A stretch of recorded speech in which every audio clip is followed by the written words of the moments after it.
Everyone, welcome to Brain by Technologies. I am going to explain related to SQL commands. Very first of our videos, we already explained related to this DQL, DDL, DML, DCL and TCL. If you are not watching these videos, please watch these videos firstly because today we are going to explain a very important topic related to these SQL commands. So, as a briefly, I can discuss DDL means data definition language, DML means data manipulation language, DQL means data query language, DCL data control language, and TCL is a transactional control language.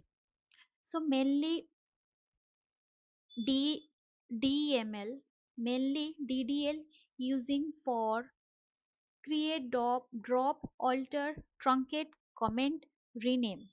DQL uses for select.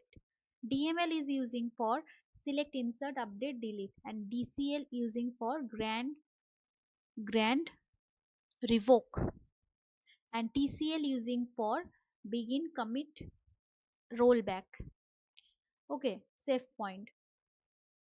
So in that way, we are explaining how to select queries are going in the database.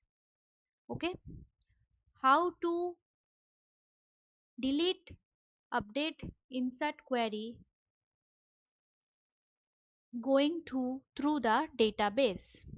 That architecture we will explain in our next video. So stay tuned, and if you're watching our video, please do subscribe, like and comment our videos, and please follow for more updates.